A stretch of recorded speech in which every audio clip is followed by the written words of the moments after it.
Reasoning on the meaning of the Vedant leads to the efficient knowledge, which is immediately followed by the total annihilation of the misery born of relative existence.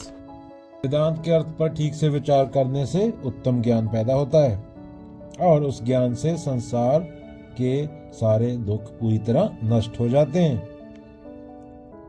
बच्चों, मान लो रात में अंधेरा है और तुम्हें रस्सी सांप लग रही है, तुम क्या करोगे? डरोगे, भागोगे, भगवान को पुकारोगे, मंत्र पढ़ोगे, लेकिन जैसे ही रोशनी जलेगी और दिखेगा कि वह रस्सी है, डर अपने आप खत्म। तो शंकराचार्य कह रहे हैं संसार का दुख भी ऐसी ही गलत पहचान है कि रस्सी को सांप मान लेना अंधेरे में। विचार का मतलब क्या है बच्चों? यह सोच विचार नहीं है भगवान क्या है, आत्मा कहाँ है, यह है जो मैं मान रहा हूं क्या वह सच है।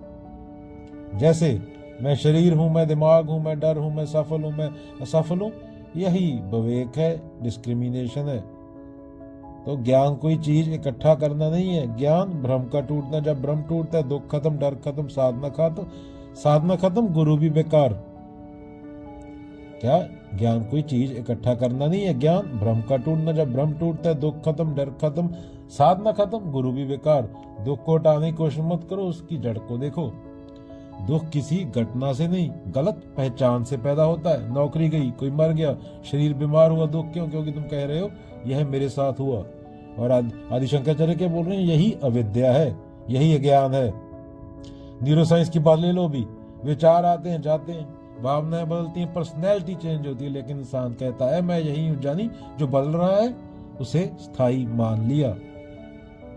मैं यही हूं, जो बदल रहा है उसको स्थायी मान लिया, और जो बदल रहा है उसको स्थायी मान लिया, यही से दुख पैदा होता है।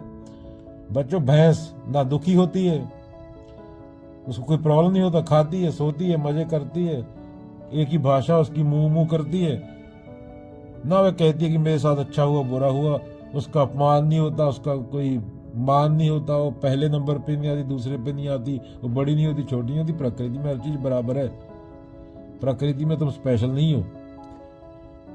जब तुम स्पेशल मानने लगते हो तो दुख आता है। इंसान दुख को क्या करता है? मैं बना लेता है। भैंस मैं नहीं बनाती, कहानी बना लेता है दिमाग, जीवन भर ढोता है उस झूठी कहानी को। शंकराचार्य टेम्परेरी रिलीफ नहीं बोल रहे, वह कह रहे हैं जड़ से दुख खत्म। जैसे सांप कभी था ही नहीं, रस्सी हमेशा रस्सी थी, तो डर लौटेगा नहीं, दुख वापस नहीं आएगा। तो सार क्या है श्लोक का 45 का? वो एक चूड़ामणि। दुख मिटता नहीं, दुख झूठा साबित हो जाता है। और यह वो एक चूड़ामणि है, कुछ पाने का ग्रंथ नहीं, सब कुछ गलत छोड़ने का ग्रंथ। यही अद्वैत शुरू होता है और यही